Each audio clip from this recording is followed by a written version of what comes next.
نحمده ونصلی علی رسولہ الکریم اما بعد فاعوذ باللہ من الشیطان الرجیم بسم اللہ الرحمن الرحیم وآمنوا بما انزلت مصدقا لما معکم ولا تکونوا اول کافر به ولا تشتروا بآیاتی ثمنا قلیلا وإیای فاتقون ولا تلبسوا الحق بالباطل وتکتموا الحق وانتم تعلمون صدق اللہ مولانا العظیم۔ ان آیتوں میں اللہ جل شانہ نے سورہ بقرہ کی 2 آیتیں میں نے آپ کے سامنے تلاوت کی۔ پہلی آیت میں اللہ جل شانہ نے ارشاد فرمایا وآمنوا بما انزلت مصدقا لما معکم، کہ ایمان لے آؤ اس پر بما انزلت جو میں نے اتاری، یعنی یہاں خطاب ہے ان لوگوں سے کہ جو یہود اور نصارہ اہل کتاب تھے کہ تم اس چیز پر ایمان لے آؤ جو میں نے اتاری ہے، مطلب قرآن مجید پر ایمان لے آؤ۔ مصدقا لما معکم،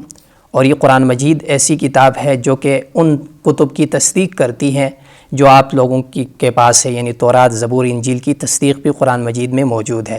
تو یہاں ان اہل کتاب سے ایمان کا مطالبہ کیا جا رہا ہے۔ وَلَا تَكُونُوا أَوَّلَ كَافِرٍ بِهِ، اور تم پہلے انکار کرنے والے مت ہو جاؤ۔ معنی یہ ہے کہ تم سب سے پہلے انکار کرو گے، تم اہل کتاب ہو تو تمہارا دیکھا دیکھی لوگ انکار کریں گے، اور اس انکار کے بدلے جو خسارہ اور نقصان ہوگا اس کا وبال تم ہی پر ہوگا۔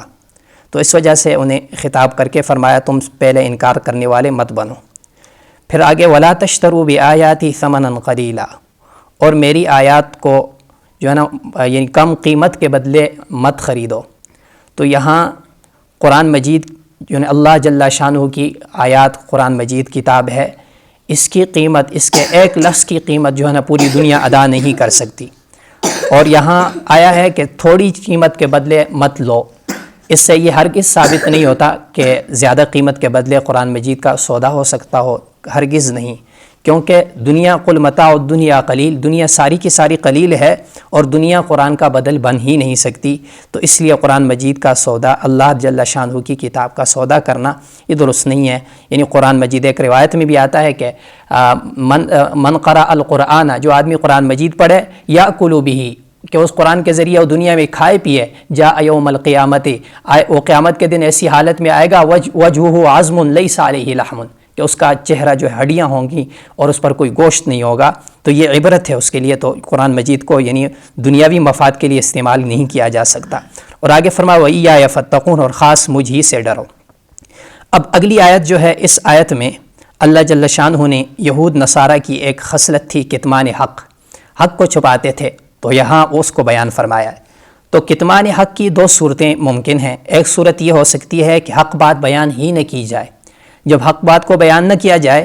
تو ظاہر ہے کہ آئندہ نسلیں پھر حق اور باطل کی تمیز نہیں کر سکیں گی جب حق بات کو بیان نہیں کیا جائے گا، تو یہ بھی حق کو چھپانے ہی میں آتا ہے۔ اور دوسری صورت یہ بھی ہے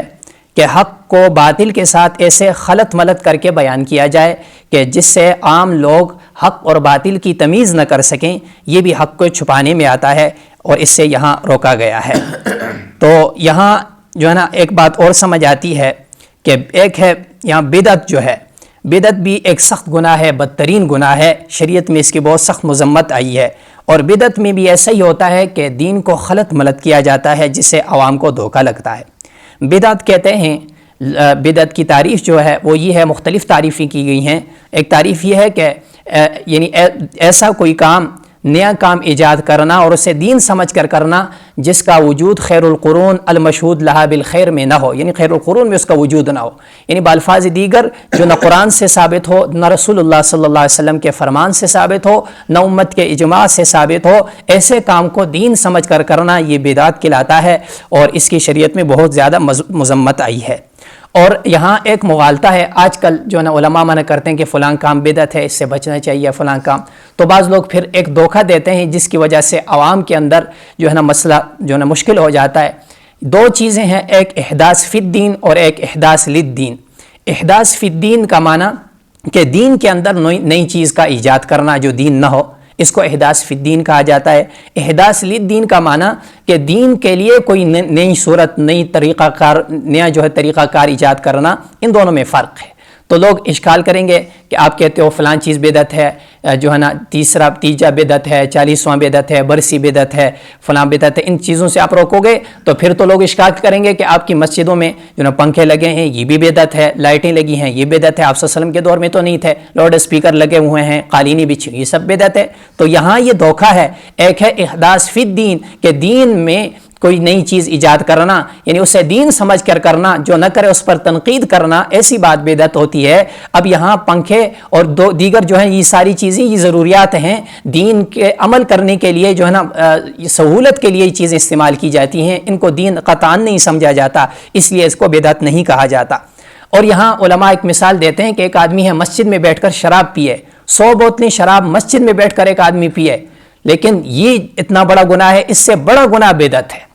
کیوں بڑا گناہ؟ کیونکہ یہ آدمی شرابی ہے، شرابی اس شراب پینے کے گناہ کو گناہ سمجھتا ہے، اور گناہ سمجھنے کی وجہ سے ممکن ہے اللہ جل شانہ اس کو توبہ کی توفیق عطا فرما دیں، اور یہ مرنے سے پہلے توبہ کر لے اللہ معاف فرما دیں گے۔ اور دوسرا شخص جو بدعت میں جو ہے نا مبتلا ہے، ایسے آدمی کے لیے جو ہے نا وہ اپنی بدعت کو دین سمجھ کے کر رہا ہے، تو بدعت جو ہے نا اس کے نزدیک اچھی چیز ہے تو اس سے توبہ نہیں کرتا، اللہ تعالیٰ اس کو بدعت سے توبہ کرنے کی توفیق نہیں عطا فرماتے، تو اس لیے بدعتی جو ہے وہ اس بدعت سے توبہ سے وہ محروم رہتا ہے۔ اس وجہ سے حضرت انس رضی اللہ تعالیٰ عنہ کی ایک روایت ہے کہ حضرت صلی اللہ علیہ وسلم نے ارشاد فرمایا ان اللہ تعالیٰ قد حجب التوبۃ عن کل صاحب بدعت، کہ بے شک اللہ تعالیٰ نے ہر بدعتی پر توبہ کا دروازہ بند کر دیا کہ بدعتی کو توبہ کی توفیق نہیں ہوتی، تو اس واسطے ہمیں بدعت سے بچنا چاہیے۔ ایک واقعہ تحریر فرمایا کتب حدیث میں بھی ہے، حضرت عبداللہ ابن مسعود رضی اللہ تعالیٰ عنہ کے زمانے کا، کہ یہ حضرت عبداللہ ابن مسعود رضی اللہ تعالیٰ عنہ کوفہ کے گورنر تھے،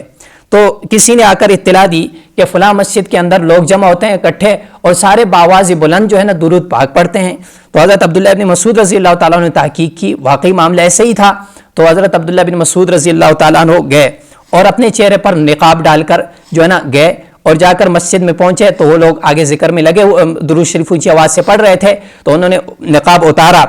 اور اتار کر کہا کہ من عرفنی عرفنی، جو شخص مجھے پہچانتا ہے وہ تو پہچانتا ہے، اور جو مجھے نہیں پہچانتا ومن لم یعرفنی فانا ابن مسعود، جو مجھے نہیں پہچانتا تو میں عبداللہ ابن مسعود ہوں۔ تو پھر اس کے بعد حضرت نے ارشاد فرمایا کہ ظالموں، آپ صلی اللہ علیہ وسلم تو ابھی کچھ عرصہ پہلے جو ہے نا وصال فرما گئے، آپ صلی اللہ علیہ وسلم کے دنیا سے جانے کے بعد اتنا وقت گزرا ہی نہیں ہے، ابھی سے آپ جو ہے نا گمراہی میں اور بدعت میں مبتلا ہو گئے ہو، ظالموں سے بچو۔ اور پھر حضرت عبداللہ ابن مسعود رضی اللہ تعالیٰ عنہ نے فاخرجہم من المسجد، ایک ایک کو پکڑ کر جو ہے نا مسجد سے باہر نکالا، اور جو ہے نا ان کی یہ سخت، عبداللہ ابن مسعود رضی اللہ تعالیٰ نے اس بدعت کی اتنی سخت جو ہے نا تردید کی، اور یہ امت کے فقیہ ہیں، آپ صلی اللہ علیہ وسلم نے ان کو جو ہے نا امت کے فقیہ ہونے کے لیے ان کے لیے دعا فرمائی ہے، تو یہ اتنی مذمت والی چیز ہے۔ ہمیں بھی چاہیے کہ ہم بدعات اور رسومات سے